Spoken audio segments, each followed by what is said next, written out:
I was recently looking at a series of drone shots of a northern Australian gateway, sitting across from a man who had spent 30 years watching the dust settle on Darwin's old, neglected piers. Wow, 30 years. He must have seen quite a transformation. He really had, and he pointed at the screen, and he was, tracing the lines of the new berths, the gleaming gantry cranes, the automated terminals, just the sheer humming efficiency of it all. The signs of life. Exactly. This was a port that had, for decades, just been bleeding cash, and now it was finally turning a significant profit.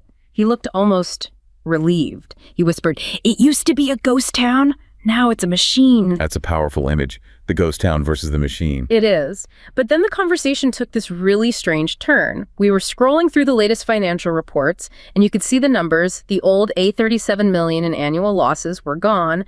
Instead, he just sort of leans back, checks the latest headlines from Canberra on his phone, and he taps the profit margin on the screen. And what did he say? He said, "The problem is that they're doing too well. If they were still failing, we'd let them keep it. But a successful, profitable operation under Chinese management, that's no longer a business win. It's an indictment." An indictment, that word just hangs in the air, doesn't it? It reframes everything. It stayed with me for weeks because it perfectly captured this strange, contradictory logic that's unfolding up in the Australian North. You have this 99-year lease signed in 2015 with all this solemn language about a generational commitment and the rules-based order. They're all the right buzzwords. And suddenly it's been reduced to what feels like a provisional permit. And the key thing, the thing that gets me, is that it isn't that Landbridge, the company, broke the contract or failed the infrastructure. It's that they succeeded too visibly. Their success became their biggest liability. In this new landscape, profit is somehow rebranded as a national security risk, and the ability to actually govern an asset effectively is being treated like a strategic provocation. It really makes you wonder, when did the Western spirit of contract become so fragile that the sin of superior performance is enough to just tear up the law? Exactly. And what happens to the whole global market when the rules only seem to apply as long as the other side is losing? It's a jarring way to start, isn't it? We are so used to the narrative where foreign investment is dangerous because it's, subversive or secret or malicious in some way. Right, there's a hidden agenda. But here the danger is that the lights are on, the cranes are moving, and the balance sheet is in the black. That's the part that really trips me up. Usually when we talk about a crisis in infrastructure, we're talking about a bridge collapsing or a budget blowing out by $3 billion. But here, the crisis is competence. Competence from the wrong source. We are looking at a collision between industrial efficiency, actually getting the job done, and this sudden, massive spike in political anxiety. And we're going to use the Darwin Port saga as our main case study for... In isolation, it's just a local political squabble. But if you widen the aperture, you start to see the gears of the entire global economic machine grinding against each other. In what way? We are looking at why the West, broadly speaking, struggles to build big physical things anymore. We're looking at how the very definition of capitalism seems to have split into two opposing camps. And how companies are reacting to that. And how companies are now starting to treat stable Western democracies as high-risk war zones for their capital. Okay, before we get into the heavy theory, I want to make sure we really understand the stakes here. I threw out some numbers in the intro, but let's just slow down and look at the before picture. You called it operational mediocrity in your notes. Which is a very polite way of saying it was a disaster. I figured. Look, it was a strategic asset, but it's behaving like a liability. Before 2015, the Darwin Port was just languishing. It wasn't just that it was old, it was paralyzed. The local government was bleeding cash trying to keep it operational. And we're not talking small change. Not at all. We are talking about millions of dollars a year in losses just evaporating into the humidity. It was a financial black hole. So the government is sitting there losing money, hand over fist, completely unable to fix it. So they decide to lease it out. Landbridge Group comes in. And this isn't just a paper transaction, right? They didn't just buy the right to collect fees. No, and this is absolutely crucial to the whole story. They poured in real capital. We are talking about $506 million in upgrades. $500 million. $500 million of concrete, steel, automation technology, labor. They built new berths. They installed high-tech gantry cranes. They essentially had to rebuild the engine of the port while the car was still moving. And the result wasn't just, a shiny new coat of paint. It was a complete financial U-turn. Yeah. You mentioned the $37 million in annual losses. Under Landbridge's management, that flipped. It flipped to consistent profits, reaching up to $9.6 million annually. By any standard business metric. I mean, if you were looking at this as a Harvard Business School case study, this is an absolute home run. You took a dying asset and turned it into a cash cow. A textbook success. And that is the aha moment, or maybe the wait a minute moment. Because in a normal market economy, if you turn a loss into a profit, you get a ticker tape parade. You get investors lining up to shake your hand. But here, that very success is exactly what put the target on their back. That is what we're calling the paradox of competence. If Landbridge had come in, spent the money, and failed, if the port was still losing money today, if the new cranes were rusting on the docks, ironically, they might be safer. Because nobody cares about a failure. Nobody worries about a failing foreign investor. A failing investor is just a cautionary tale for the next guy, but a successful one. That highlights a disparity. It shows that they could do something that the local government demonstrably could not. It's an embarrassment, a public one. It's more than embarrassment. It triggers what we're calling a directed hunt. A directed hunt. That sounds ominous. It sounds like something out of a spy novel. And it kind of is. It describes the mobilization of political and legal mechanisms to specifically target success. National security reviews, media pressure, legislative inquiries. These tools are usually reserved for genuine threats or catastrophic failures. Here, they're being deployed against an entity simply because it is generating overt value creation. But it's coming from the wrong geopolitical postcode. That's the unspoken part. So to navigate this, we've broken this deep dive into 3 distinct stories.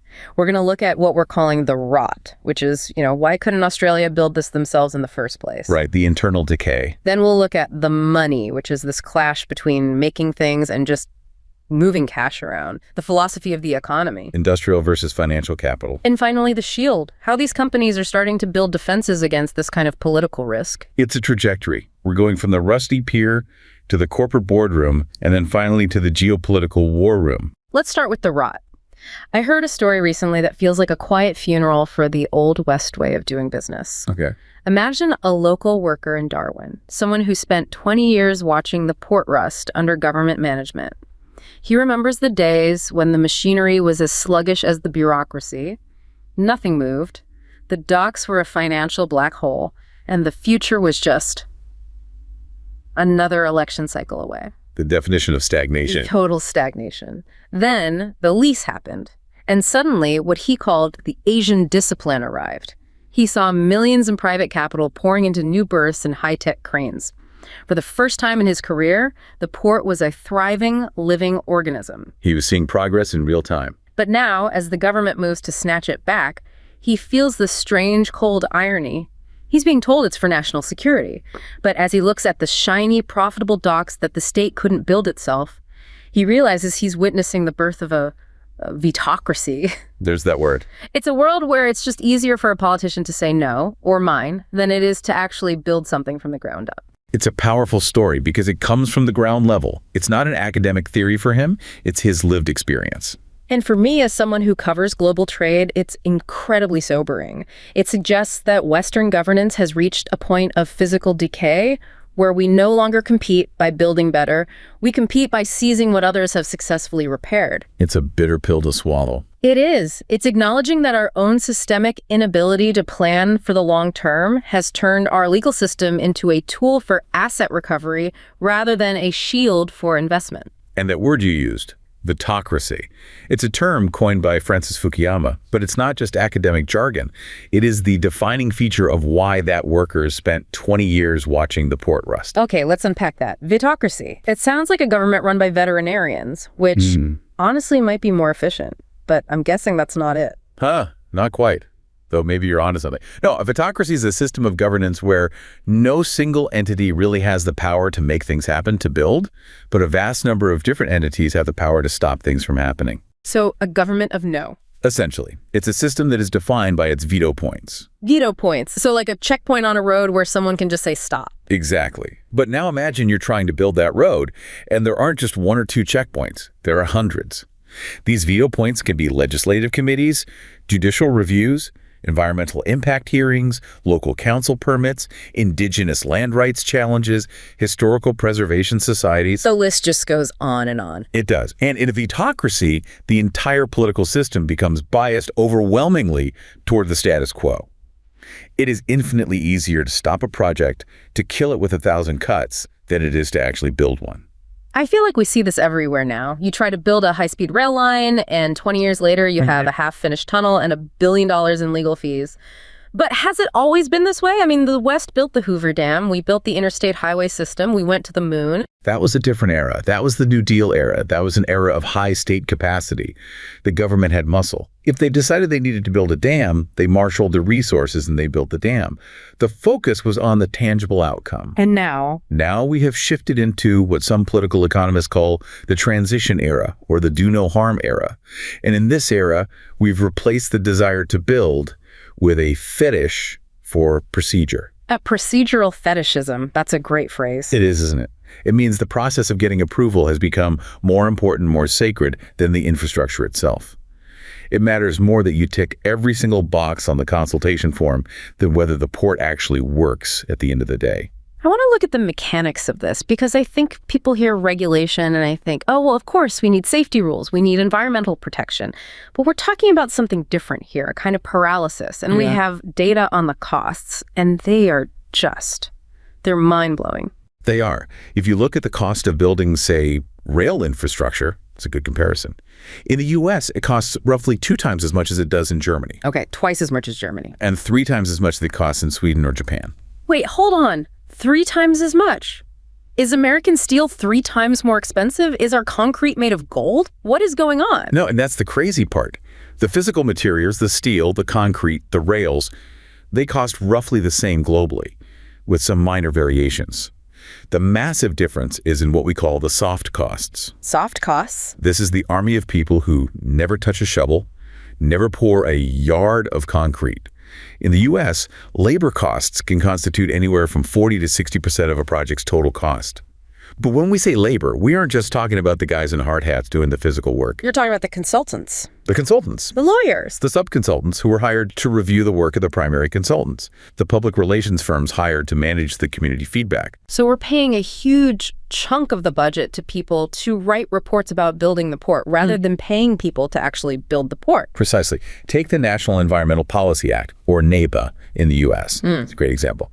It started with a really noble goal, this grand bargain to protect the environment. But over decades, it morphed. It went from being a shield for nature into a sword for delay. How so? It created a legal landscape where any stakeholder, no matter how small their stake, can sue to stop a project if a report didn't consider one specific niche variable. So what happened? Government agencies started writing 5,000-page environmental impact statements. 5,000 pages. Not to be thorough, but to be bulletproof against litigation. It became an exercise in legal defense, not environmental science. It's defensive report writing. And that cost an astronomical amount of money and time.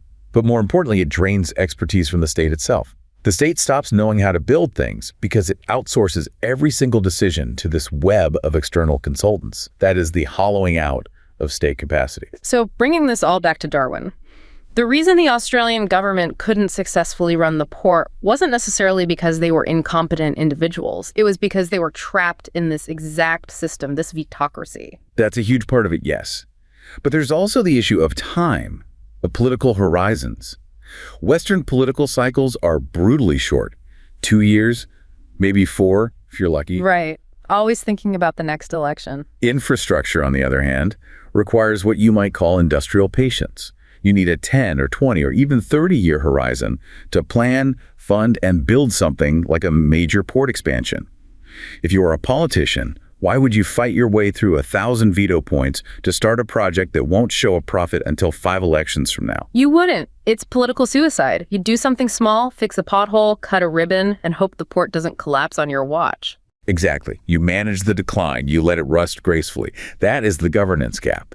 And then into this gap, Landbridge walks in. They come from a system that still prioritizes tangible industrial output over procedure. They don't have the same 1,000 veto points. They have capital, and they have a clear mandate to build. And they fix it, they modernize the grid, they automate the gantries, they crank up the throughput volumes. And that physical transformation, the fact that the port is now a humming machine, becomes an indictment.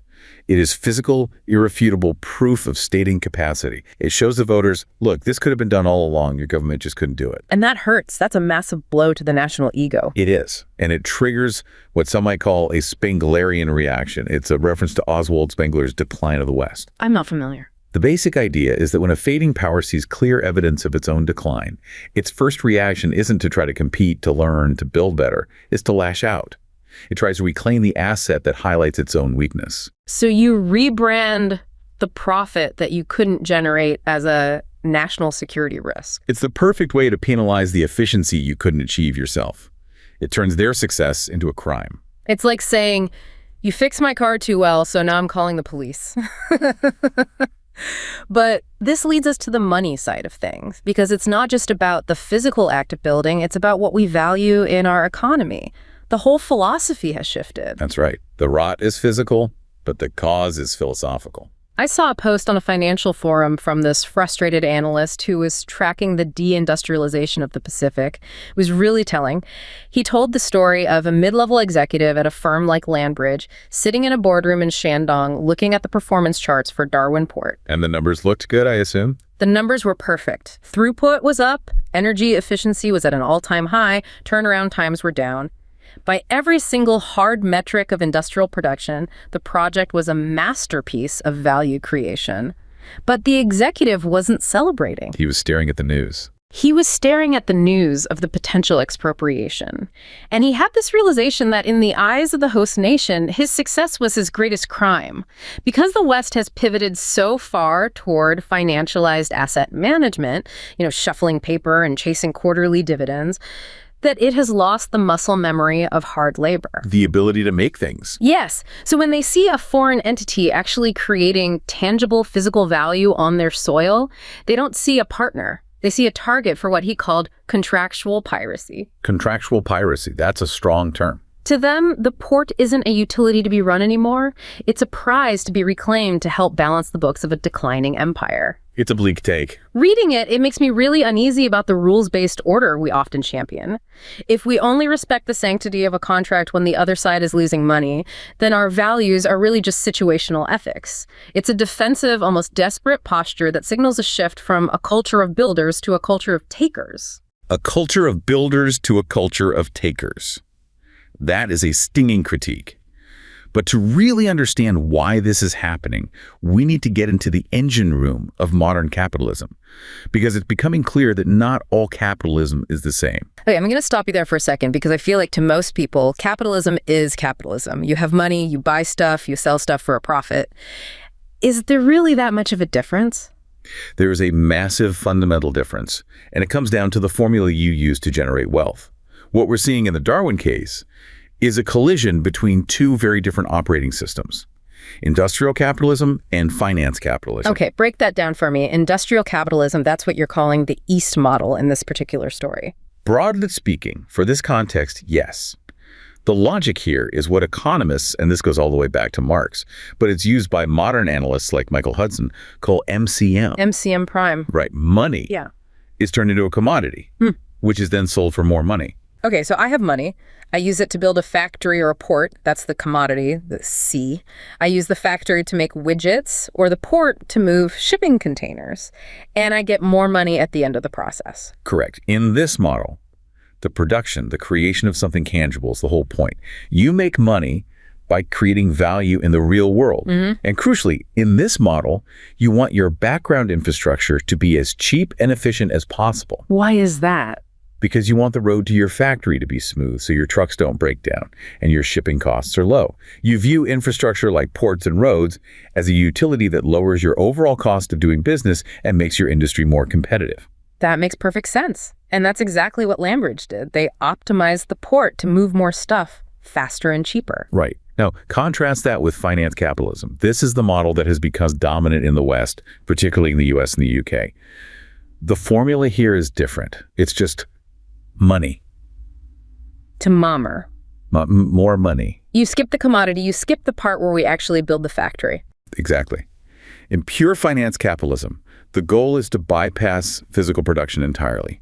You make money not by building things, but through rent extraction, through asset price inflation, financial engineering, stock buybacks. It's money making money. It is. You don't make money by baking a bigger pie. You make money by betting on the future price of flour, or by buying the bakery, firing the bakers, selling off the ovens, and then leasing them back to whoever is left at a higher rate. That sounds incredibly extractive and exhausting.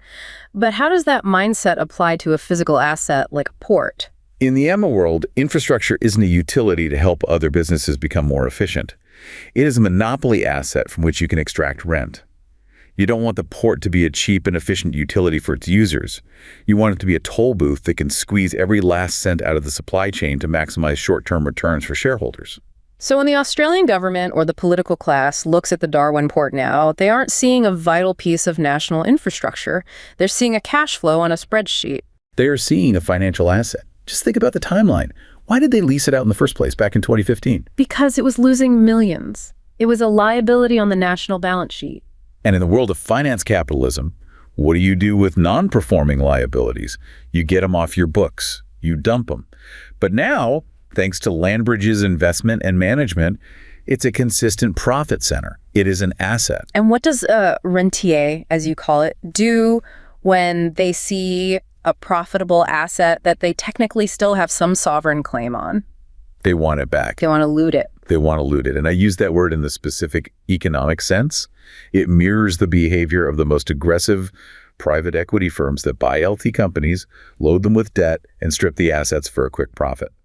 The government is essentially saying, we let you take all the risk to fix our broken toy. Now that it's fixed and valuable, we are reclaiming the reward. But isn't that illegal? There's a contract, a 99-year lease. You can't just say, psych, 10 years in and take it back. Well, this is where we get to that chilling term you mentioned earlier, contractual piracy. It implies that the rules-based order that we love to talk about in the West is, in fact, highly conditional. What's the condition? The argument is that the West respects contracts and the rule of law only when the contract reinforces their own economic or geopolitical dominance.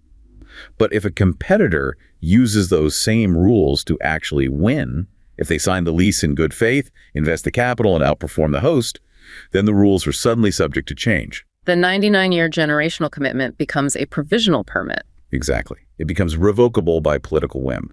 The logic becomes, if the other side is losing money, the contract is sacred. If they are making money, it's a national security risk. It really creates this image of that governance gap again, but on an economic level, it feels like we've lost the ability or maybe the will to do the hard work of creation, so we just wait for someone else to do it and then figure out a way to take it. It's stock redistribution versus incremental creation.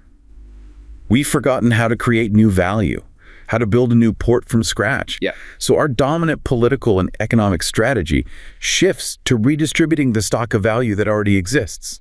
We cannibalize the success of others because we've lost the muscle memory of production. That is a very dark realization. And if I'm an investor, sitting in a boardroom in Tokyo or Singapore or Beijing, and I'm watching this entire saga unfold, I'm terrified. You're not just watching. I'm thinking, my money isn't safe there. The rules can change at any moment. You're not just thinking it, you're actively planning for it. And that realization is leading to a massive fundamental shift in how global business is done. Which brings us to our third story. Try to imagine the atmosphere inside a strategic planning session for a major Asian state-backed enterprise today. I've heard whispers of these meetings for people who've been in them. They no longer look like standard business briefings. They look like war rooms. That's a very deliberate choice of words. It is. A young strategist is presenting a map of high-risk democratic nations, and Australia is highlighted in a cautionary amber color. Her task isn't to find the best ROI, the best return on investment. Her task is to design industrial defense zones. Not investment zones, defense zones. She explains to the board that a signed contract in the West is no longer a guarantee, it's a liability. They discuss sovereign contract repudiation as if it were a natural disaster, like a hurricane or a drought that you just have to plan for. They are learning that to survive, their investments must be shielded by complex geopolitical risk frameworks because the open market is becoming a directed hunt. They're building a new kind of fortress. They are. They're building a world where overseas investment requires its own private diplomacy and defensive architecture, simply to protect the value they create from being swallowed by the next electoral cycle's populist whim. And watching this unfold, I have to acknowledge the tension. From a Western political standpoint, there's an instinctive urge to protect our own, and the anxiety over foreign control of critical infrastructure is emotionally real for many people. Of course. It's not an imaginary fear. However, we have to be honest with ourselves. If we continue to treat international law as a one-way street, we are effectively telling the rest of the world that we are no longer a safe place for the very capital and expertise that we so clearly lack.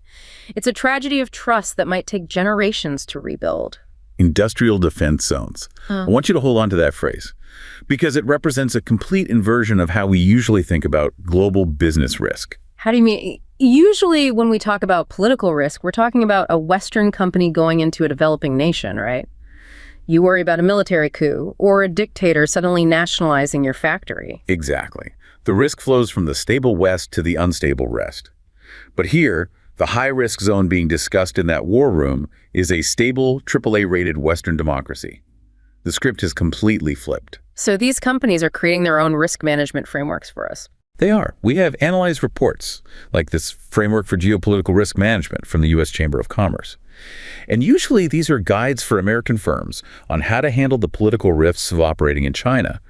But if you take that logic and you reverse engineer it, you see exactly what sophisticated Asian firms are now doing to handle the political risks of operating in the West. So if you are that strategist in the war room and you know you can't trust the contract, what do you do? How do you protect a billion-dollar investment in a port if the law won't reliably protect you? You stop trusting the law and you start trusting what we can call hard power logic. You don't rely on the courts. You rely on physics and on indispensability. Physics? What do you mean by physics? You embed your asset so deeply and inextricably into the local and global supply chain that removing you would cause catastrophic system-wide damage. You don't just lease the port. You control the shipping lines that are its primary users. You own the logistics software that runs the entire terminal. You control the downstream rail links. You create a web of dependency. A web so complex that if the government tries to kick you out, the entire national economy screams in pain. You make yourself unfireable. You make the cost of expropriation unacceptably high. That's incredibly intense. It's like a corporate poison pill defense, but for massive public infrastructure. And it fundamentally changes the corporate structure. These companies are forming dedicated geopolitical risk committees. And these aren't just a few lawyers in a back room anymore. They are bringing in intelligence analysts, former diplomats, regional security experts. They are running scenario planning exercises for sovereign contract repudiation, the same way an insurance company models the risk of a 100-year flood. You mentioned tea invitations in the notes. That sounds pleasant, but I have a feeling it's not. No, it's not. In China, being invited for tea by the state security authorities is a well-known euphemism for being interrogated or pressured. It's a very clear sign that you're in trouble. Okay, I see where this is going. What's fascinating is that these Asian firms are now monitoring for the Western equivalent of a tea invitation. Which is what? A subpoena from Congress. A parliamentary inquiry. A surprise hearing called by a Senate committee. A sudden, unscheduled audit by a foreign investment review board. They view these administrative and legislative actions not as routine bureaucracy, but as the first tremors of a directed hunt. They are the early warning signs that the vitocracy is turning its gaze toward them, and they need to activate their defenses. But it goes even further than just corporate strategy and monitoring, doesn't it? We're seeing actual physical private security entering the picture in a new way. This is the most, for lack of a better word, cyberpunk aspect of the whole story. We are seeing the significant rise of Chinese private security companies, or PSCs, and their integration into the Belt and Road Initiative projects. So we're talking about Chinese private security firms operating abroad, protecting these investments. Yes, and originally the need was obvious. This was for protecting a mine in a politically unstable region of Africa from local warlords, or a port in Pakistan from terrorist threats. The logic was that the local government was too weak or unable to protect the investment. But now that logic is expanding to the West. Now the rationale is shifting. In a place like Darwin, the physical threat isn't a warlord with an AK-47. The threat is the host government. The threat is the political volatility and the unreliability of the legal system. So if you can't rely on G2G, government-to-government trust, you move to private crisis mitigation. You have to. You need your own intelligence on the ground. You need to understand the local election cycle better than the local voters do. You need your own risk assessments that are independent of what the host government is telling you. That is what you were calling local security, global company, local threat assessment. Exactly. You need a team that can tell the board in Shanghai that if Senator X gets elected in the Northern Territory on a nationalist platform, your 99-year lease is dead within 6 months. So you need to anticipate that and have a response ready. The primary danger isn't that a crane breaks. The primary danger is that the democratic process itself decides to eat your asset. It's just a total systemic breakdown of trust. It's like everyone is sitting at the poker table with a loaded gun in their lap because nobody trusts the dealer or the other players anymore. That is the perfect analogy for where we are heading. And if we pull back and look at all three of our stories together, the rot, the money, and the shield, the synthesis is incredibly sobering. Let's connect the dots for everyone. Okay, story one was the decay.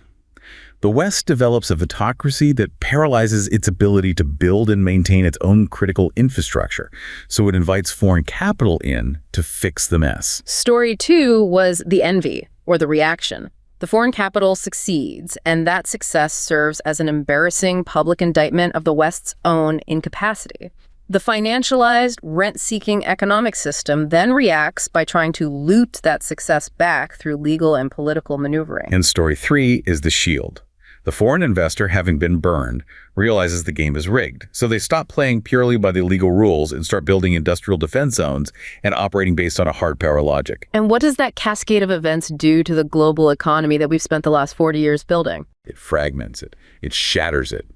We are moving away from a globalized world of relatively open trade and trust to a fractured world of heavily defended trust zones and high-risk defense zones.